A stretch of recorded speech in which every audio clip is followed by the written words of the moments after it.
Hello, once again, everybody. I'm Mike Acosta. Welcome to another edition of Houston City Beat Live. Tonight, I have Anthony Mitchell here with me. He's a speaker, an author, and a resilience advocate. And he has an amazing story because not only does he do all this great stuff that interacts with people and does great things for their lives, he also has a story that involves a very rare disease. It only strikes about 1 in 100,000 people. It's called androhydrosis. And I said I was going to try to say anhidrosis, right? There you go. That's it. Anhidrosis, yeah. Anhidrosis is a very rare condition. Tell us, for people who have never heard of this, tell them what that exactly is. Sure. Anhidrosis, affects your sweat glands. So basically left me without any sweat glands, but it also affects all your senses as well. I've had it since birth. Uh, from the doctors had told my parents, and I done research as I got older, that 99%, both parents have to have the condition for you to even, carry on the disease. So it's very rare to even have both parents, and then after that, the small percentage that actually carry it. Yeah. So this is something that if both parents have to have the genetic Yeah, they have to have. composition, Yeah, they have to have a percentage of it, both parents, before you can, you know, actually carry it on to your child. so it can even be a low amount of this, right? It doesn't have to be just as long as they have 1% chance of this, as long as they're both carrying it, then it can be passed on to a child. Right. And the So odds of that happening are rare, of course. yeah, this is extremely rare, because this is something that has a multitude of effects as you go through life. And that's kind of what I want to talk to you about right now. When you were a kid, how did you become aware that you had this condition? Well, I had it at birth, of course. When I was small, my parents took me home. Of course, they began to realize that something wasn't right, And then, of course, it didn't take them long to realize that my body would be warm because I would be crying profusely, of course. And then, of course, they took me back to the doctor, pediatrician. And then, of course, they ran their tests. They would put me in different rooms to check the temperature. That's the way back then. That was the way and he did other check for other symptoms and everything. And of course, that's when he became, let my parents know that was the condition. They didn't expect me to, he even told them they didn't expect me to live past a teenager. You can imagine your parents being told that for their child. And they did, they said I have a lot of learning disabilities and things of that nature. So I've been blessed to be able to overcome a lot of those. So thank God. And, being age 58 years old, so far beyond a teenager. Tell me a little bit when you were a kid. And is this something that were you bullied with? Did other kids find out that you had something like this? No, I mean, I began as I got older. I was surprised that a lot didn't know. They kind of knew something wasn't right, but only the ones that were really close. Of course, all of my family, but some of the close people in the neighborhood began to know. But no, they just know that I would be pretty much to myself a lot. And as I got older, I was able to navigate it a lot better. So it wasn't something anyone would know unless I said it. It's an invisible condition, of course. You can't look at me and tell. So it was a challenge because it was almost as if you were holding it in.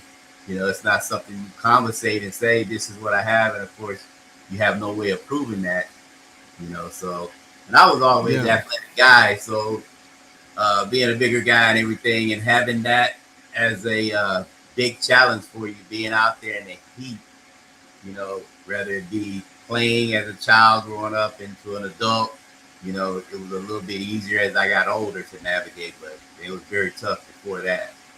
Yeah. Are you from Houston or were you born elsewhere? Well, I was born, me and my siblings were born in Los Angeles, California, but we were raised in Diboll, Texas, which is approximately 2 hours from Houston. In Small Tomball, you town. said? Diboll, Oh, Diboll, Dieball. Yeah, Dieball. Okay. Diboll, Okay. Texas, yeah. Yeah. So you're growing up in a warm environment, either in Southern California or in Texas. Yeah. And tell me a little bit about some of the precautions that you have to take with this. Like, I'm sure that you had to curb some of the activities that you do, not get overworked. Yeah, sure. Well, kind of give you a version. When I was a child, my parents, of course, it was harder for me to be out and play with the other kids a long period of time. So, my mother, of course, gave me the idea of putting a wet towel around my leg, so I would run out and stay out a little longer doing that. And as I got older, just being able to stay in a cooler environment, mostly if I'm out a long period of time, I knew when to get out of it. But tell you this, even with that, um, playing sports, I wasn't given the ability, pass a physical to play and everything. And coach, two of my coaches at the time, Coach Williams, Carl Williams, and Coach Barron, they were two coaches that went to bat for me. And they were able to talk to the doctor. He would allow me to play. And by them doing that, that opened up a whole new world for me because I excelled in sports.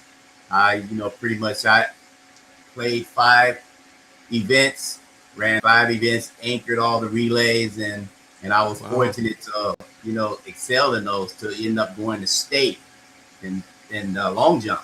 I'll never forget that, and that was an experience. But it opened up a whole new world for me. I became more active and more resonating more with my classmates and everything. And as it carried on to my adulthood and life, I feel having that, being able to do that. And Yeah. then knowing my story, of course, I wanted to be able to tell that story to inspire others. Yeah. Well, it is a very inspired story because you mentioned a few minutes ago that your parents were told that you may not make it out of your teenage years. So when you get to graduate from high school and you get into your 20s, uh, does your mindset change? It's like, hey, this is doable. Like, I've been dealing with it for 20, 22 years. Is there a point where you know how to live with it better? Yes, I mean, it did kind of uh, cross my mind a bit, but as I began to get older, and then I eventually found out there were other people out there. I thought I was the only one because there was nobody that I knew personally that had the condition. And of Yeah. course, nobody that I knew anybody. So it was one of those things that's like you have something, but nobody's ever heard of it. Do you really have it? I mean, it was all those types of thoughts going through my head. And then as I began to, I looked at it as a way of me being as strong as I am today, going through all the different challenges. I always felt like pressure. I had a quote that I used: pressure doesn't it doesn't limit you. Pressure prepares you. It doesn't disqualify you. Pressure prepares you. I'm sorry. Hmm.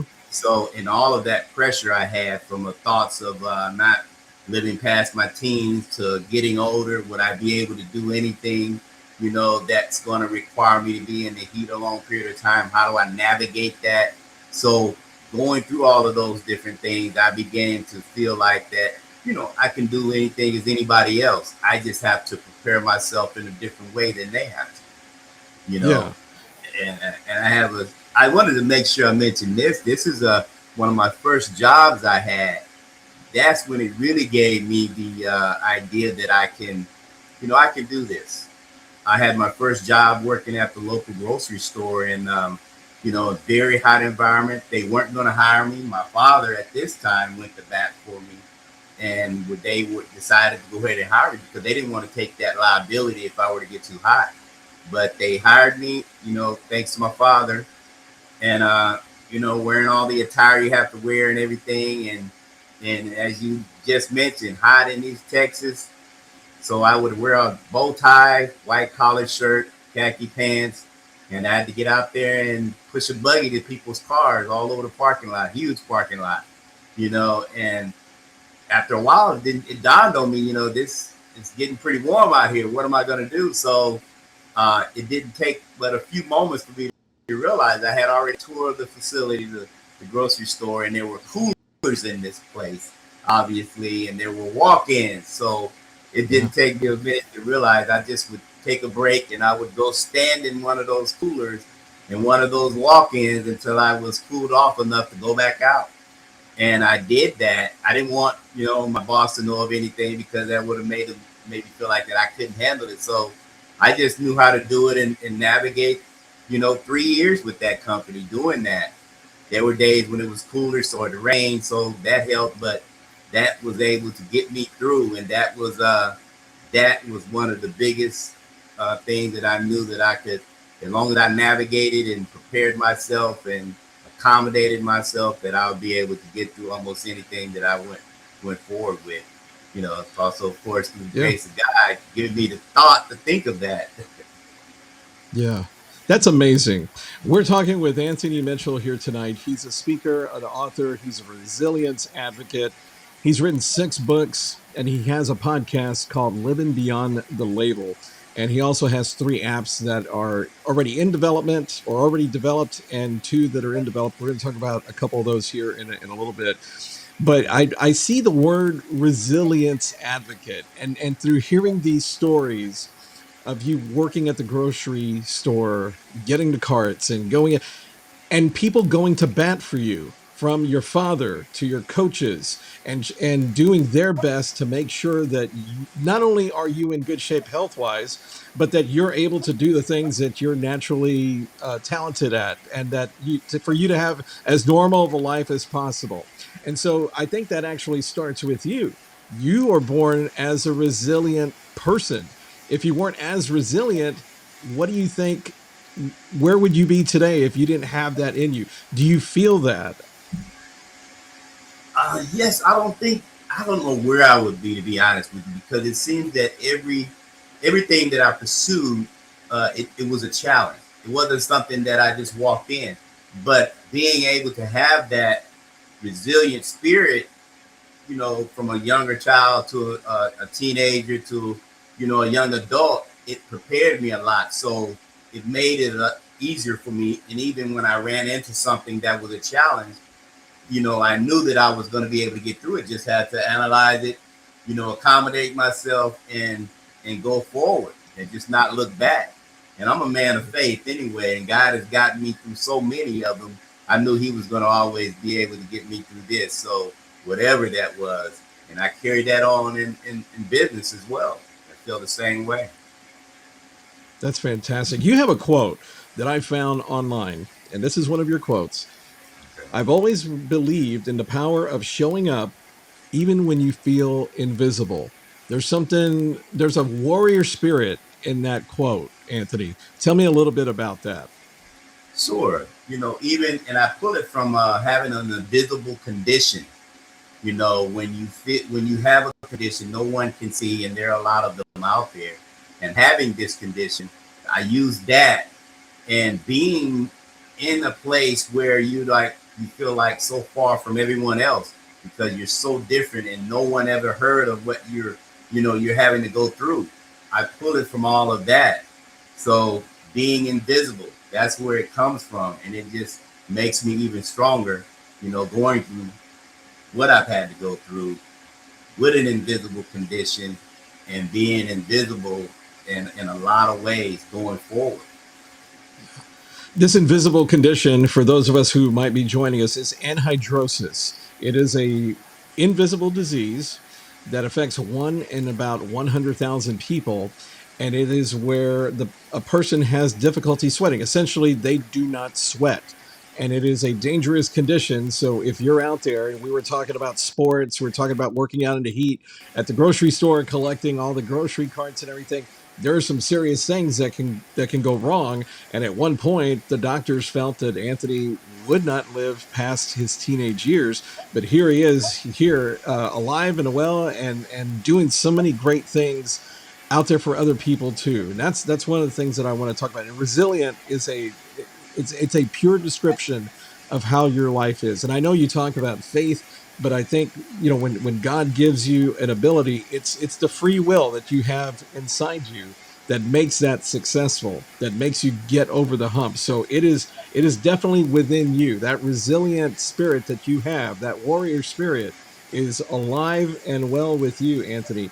So Yeah. if you didn't have this, perhaps things would be totally different. You wouldn't be developing these apps. You wouldn't be writing these wonderful books that you have. I want to talk a little bit about Rare Together, because Rare Together is a support for people who have rare diseases. So tell me a little bit about that.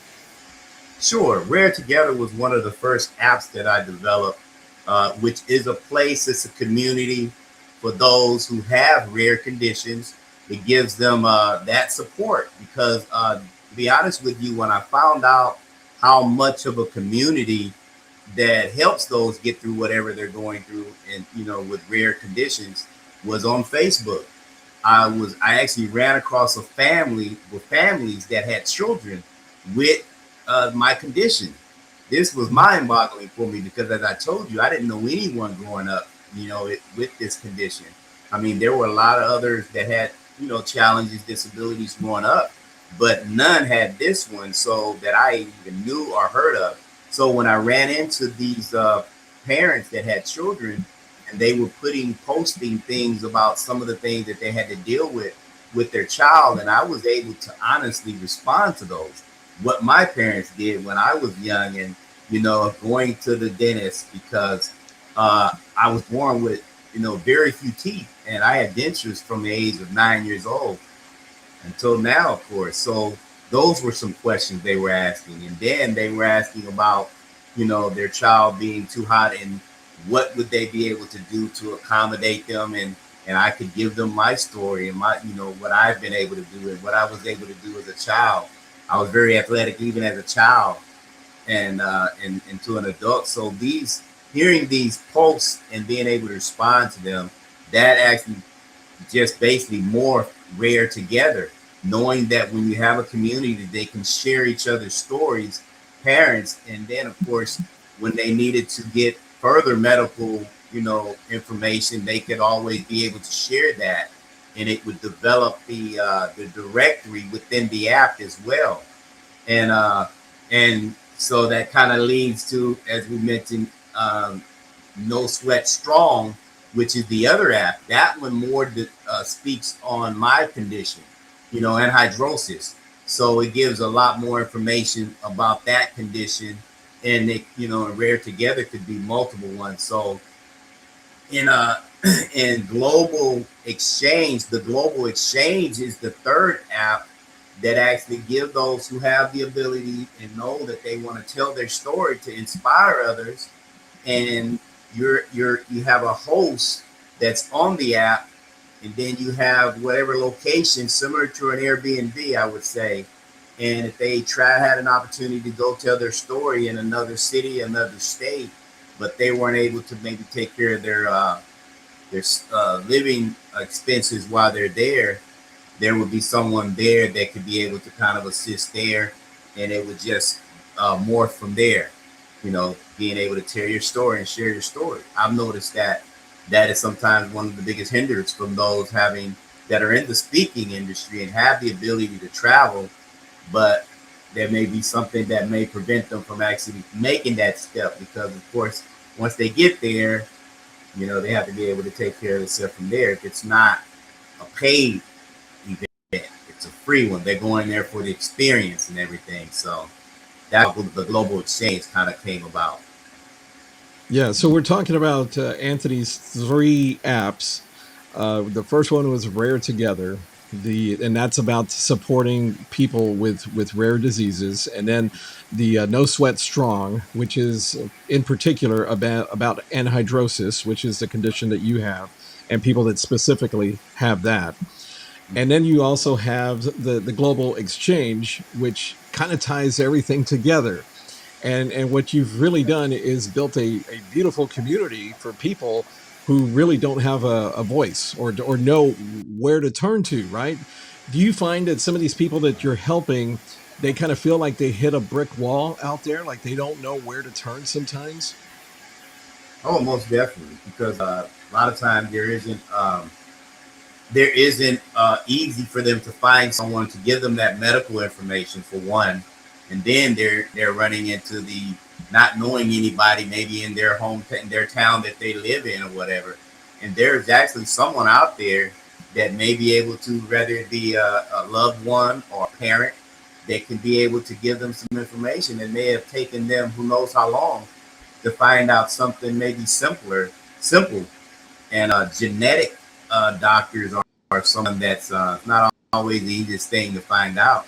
They can give you a lot of information, but you can, until you get to that point, you may be able to find that out from a loved one that has someone that has that particular condition, and and so forth. Yeah. So, what are some of the goals that you have with these apps moving forward? What other things would you like to see be done with them? Yeah, well, definitely getting still working with possibly investors to be able to help it to develop even more. Being able to make it more accessible for those and build those communities within those apps. And in doing that, I want to be able to continue getting out, speaking, available to speak. Local universities and colleges. I want to make sure that I can definitely get my story out and my me to hopefully be able to network and get investors to develop and to get involved in the development of these apps. Yeah, yeah.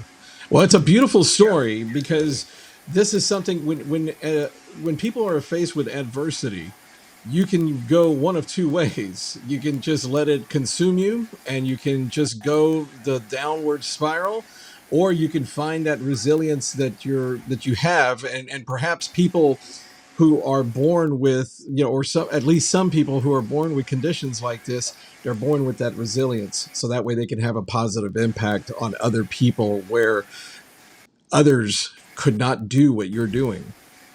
Do you feel that? Right, right. Yes, most definitely. It makes you stronger when you're able to be able to inspire someone with your story. It gives you a deeper comfort as well, because someone, after hearing your story and understanding some of the things you went through, and they realize that maybe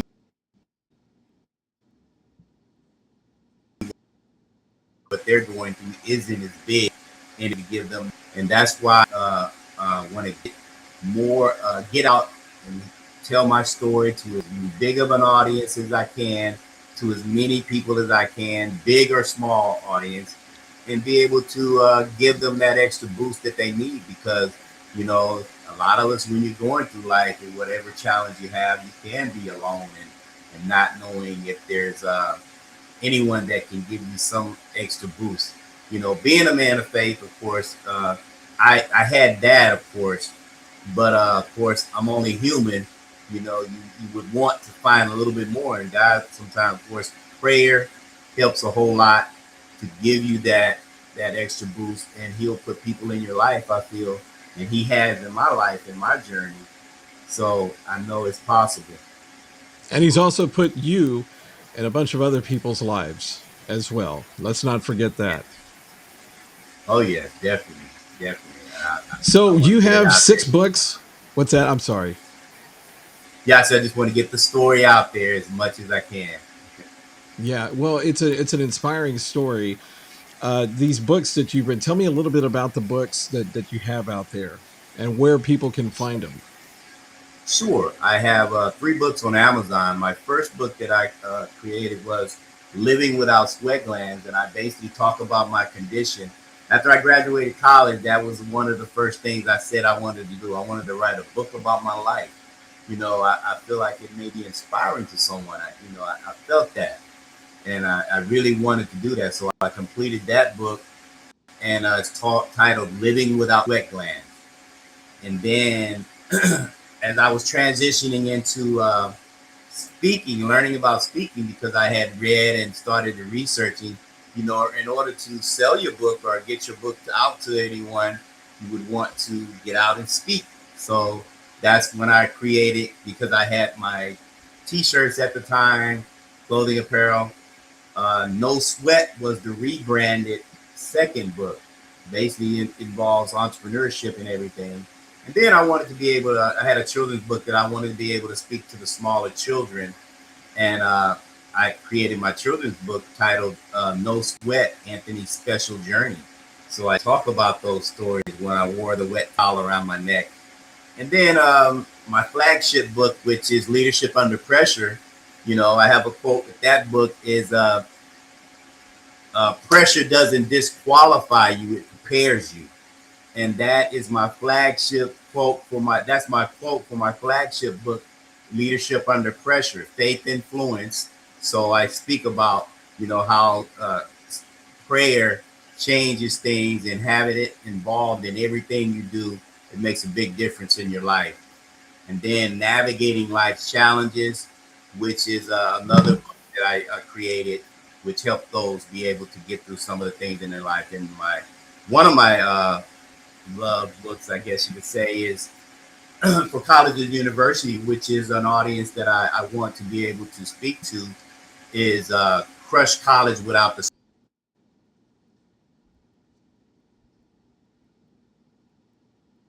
Hello.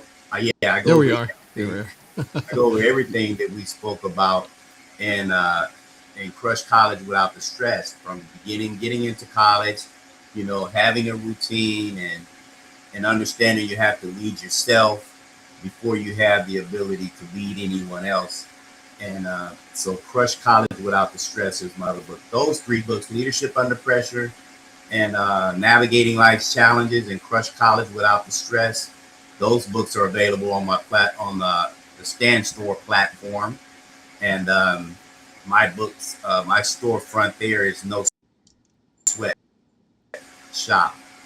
And the Living Without Sweat Glands, No Sweat, and Sweat Anthony's Special Journey are available on Amazon. Yeah. And in addition to this, you also have a podcast called Living Beyond the Label. Tell us where they can find this and hear it or watch it. Yes, we're on streaming on major platforms, Spotify, iHeartRadio, and 20 other Pandora, and 20 other platforms that allow the to stream. And it started resonating and really getting a lot of people engaging. I have a lot of engagement, challenges that I have for them on there, and I basically talk about leadership. It's faith influence as well, and as long as keeping prayer involved in everything you do, and praising God in everything you do, you will see a tremendous push forward in your life. Period.